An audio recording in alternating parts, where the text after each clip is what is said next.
당신 이 커튼 뒤에 칠판 뭡니까? 왜 나랑 부모님의 사생활이 다 적혀 있냔 말이에요. 708호 당신 이제 보니 나한테 일부러 접근한 거였군요. 오늘은 착착 순조롭게 진행되던 진나영의 계획에 브레이크가 걸린다는 이야기를 해보려고 하는데요. 아직 한현성을 완벽하게 꼬시지 못한 진나영은 수지가 곧 돌아올 것 같은 느낌을 받았었는지 갑자기 수지에게 먼저 연락해 만남을 주선했었는데요. 자작극 사건 이후에 숨어만 있던 언니를 봤더니 잘 나가던 예전 진수지 선생의 모습은 어디 간 데 없었죠. 오히려 진나영은 한숨 돌린 것 같아 보였습니다. 얼굴도 헬쑥해지고 추리닝만 입고 돌아다니는 걸 보니 당장 한현성 앞에 나타나지 않을 거라 생각한 거죠. 요즘 진나영과 한현성의 관계는 생각보다 가까워졌습니다. 꽃을 줬더니 식사를 대접하고 그걸 핑계로 또 술자리까지 끊임없이 만남을 이어가고 있는데요. 그런데 한현성이 우연치 않게 병원에서 채우리의 통화를 듣고 말았죠. 엄마 저 우린데요. 저 곧 퇴근하려고요. 집에 별일 없죠? 진 선생님은 좀 어때요? 식사는 잘하고 있죠? 네, 금방 갈게요, 엄마. 누가 들어도 이 통화는 채우리네 집에 진수지가 있다는 걸 알았겠죠. 문 밖에서 하이에나같이 모든 걸 듣고 있던 한현성은 바로 채우리의 뒤를 따라 붙었는데요. 여기서 하필 또 마당집에서 알바를 하던 수지가 쓰레기를 버리러 나왔다가 셋이 딱 마주쳐버렸네요. 한현성은 자초지종은 모르고 진수지와 채우리가 한 집에서 마치 둘이 살림을 꾸린 걸로 본 것 같은데요. 한현성 입장에서는 피가 거꾸로 솟을 일입니다. 수지는 상견례 이후로 그렇게 말도 없이 사라져서 연락도 안 되고 그동안 채우리를 견제는 좀 했지만 나름 베프라고 가깝게 지냈는데 이렇게 둘이 한 집에서 같이 살고 있었다니요. 그리고 채우리에게는 몇 번이고 진수지에 대한 행방을 물었는데 채우리는 진수지의 비밀을 지켜주고자 선의의 거짓말을 해왔었죠. 눈이 돌아버린 한현성은 채우리에게 엄청난 배신감을 느끼고 멱살도 잡고 주먹질까지 하는 것 같아 보이는데요. 밖이 시끄러워서 마당집 사람들도 무슨 일인가 하고 모두들 밖으로 나와볼 것 같습니다. 최선영은 그동안 말은 안 했지만 아들 채우리가 진수지 선생한테 마음이 있다는 걸 알고 있었죠. 그래서 진수지 선생에게 더욱 신경을 써준 것인데요. 앞으로 최선영이 수지가 친딸인 걸 알기 전까지는 채우리와 발전할 수 있게 물심양면으로 도와줄 것 같습니다. 이제 모든 걸 알아버린 한현성은 수지의 마음을 되돌리기 위해 노력을 할 텐데요.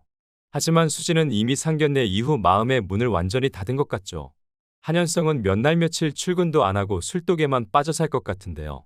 그렇지만 오히려 진나영은 이건 하늘이 주신 기회라고 생각하는데요. 사람이라는 게 마음이 힘들 때 옆에서 위로해주고 챙겨주면 그 사람에게 고마움을 느끼고 마음이 가기 마련이잖아요. 그렇게 진나영과 한현성은 밤늦은 시간까지 또 술을 마시고 이번에도 한현성을 재우고 돌아가려던 찰나 한현성이 진나영의 손을 잡으며 또 수지를 찾았죠. 그동안 한현성은 술만 마시면 진나영 앞에서 계속 수지야 수지야 노래를 불렀죠. 진나영은 자기를 바라봐주지 않고 수지만 찾는 한현성에게 화가 났지만 그동안 기회만 엿보고 있었는데요. 오늘이 바로 그날인 것 같습니다. 저번에 둘은 술 마시고 특별한 일이 없었지만 이번에는 진나영도 가만히 있을 순 없었겠죠.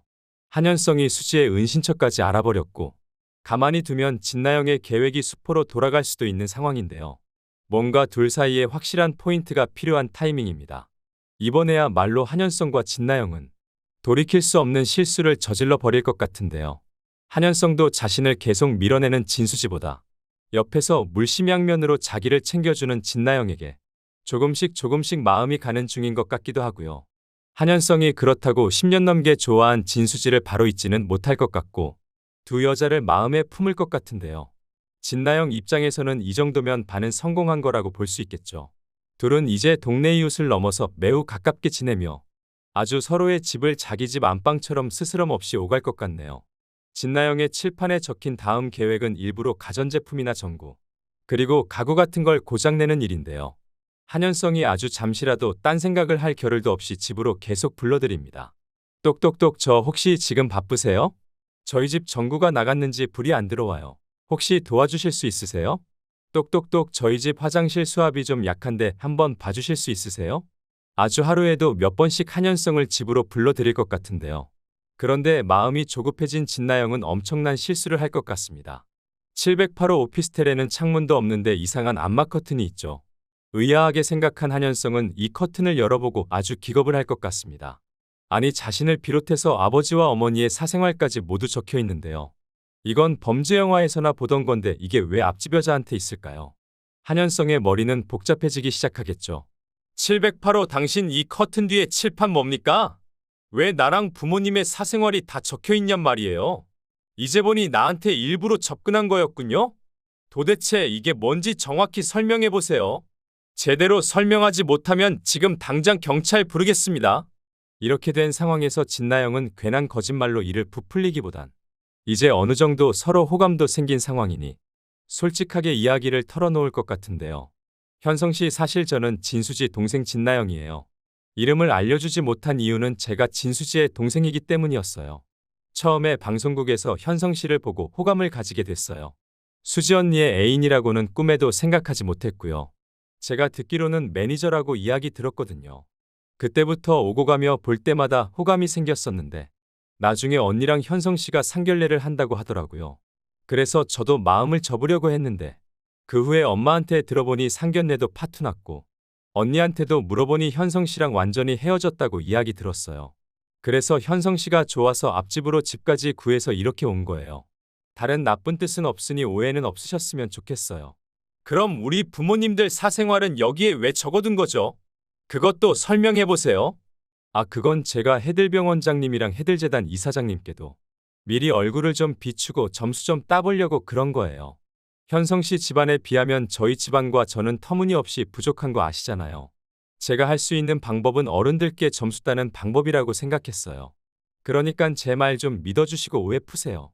진나영의 해명을 들은 한현성은 머리가 더욱더 복잡해지겠는데요. 사실 자신이 힘들 때 위로를 해주고 나이도 젊고 예쁜 여자가 자신을 좋다고 해주는데 무조건 거절할 일만은 아닌 거죠. 나중에 둘의 사이가 발전하게 되면 부모님께서는 반대하시겠지만 지금까지 봐온 한현성의 스타일은 뒷일은 생각하지 않고 일단 저지르고 보는 스타일이잖아요. 상견례 때도 그랬고요. 이제 한현성도 진수지를 찾아냈고 진나영도 한현성에게 모든 걸 밝혔고 앞으로 피 터지는 삼각관계 전개가 진행될 것 같아 흥미진진한데요. 진수지는 더 이상 한현성과 엮이고 싶지 않은 것 같은데 한현성은 아직 진나영보단 10년 넘게 바라봐 온 진수지에게 더 마음이 끌리겠죠. 그럼 문제가 진나영이 또 그 꼴을 가만히 못 볼 것 같습니다. 진수지가 어떻게든 일어서려고 하면 또 밟아내릴 것 같은데요. 진나영은 지금까지 자작극을 벌여 수지를 끌어내렸었죠. 아주 세상 밖으로 못 나오도록 세 번째 자작극을 또 준비 중인 것 같은데요. 예전에 진장수가 비비롤 사업 벌리다 빚진 5억을 한현성이 갚아주었는데 진나영은 이 점을 노릴 것 같습니다. 언니, 나 한현성 씨 좋아해. 그러니까 언니는 한현성 씨한테 더 이상 관심 없으면 행동 확실히 했으면 좋겠어. 안 그러면 나도 더 이상 가만히 있지 않을 거니깐. 진나영, 네가 가만히 있지 않으면 또 뭘 어떡할 건데. 언니 아빠가 빚진 5억을 현성 씨가 갚아줬잖아. 언니 그거 안 갚으려고 잠수 탄 거 아니야? 진나영, 너 그게 무슨 말 같지도 않은 소리야? 그거 내가 선배한테 다 갚을 거니깐 걱정하지 마. 식당 설거지해서 그 큰 돈을 갚으려고 했다고? 웃기지 마. 앞으로 현성 씨 앞에 나타나거나 우리 사이 방해하면 나는 언니가 약혼남한테 돈 빌리고 도망가서 잠수 탔다고 다 까발려 버릴 거니깐 그렇게 알아. 이 사실까지 언론에 쫙 뿌려지면 진수지는 정말 힘들어질 텐데요. 아예 세상 사람들로부터 매장당하겠죠. 사람들은 진실보단 눈에 보이는 것만 믿잖아요. 예고편을 보니 최선영은 채우리가 한현성과 진수지 사이에 끼어든 것을 매우 걱정한다고 하는데요. 나중에 최선영이 진수지가 친딸인 거 알고 5억 원 대신 갚아줬으면 좋겠습니다. 그 돈을 갚지 않으면 계속 수지는 시달리게 될 테니까요. 마당집에서 잠만 자던 수지의 이야기가 끝났고 앞으로는 좀 다른 내용들이 진행될 것 같네요. 진나영과 절교 선언을 했으니 이제 동생으로 생각하지도 않고 더 이상 봐줄 필요도 없으니 진나영에게 시원한 한 방을 날려줬으면 좋겠네요.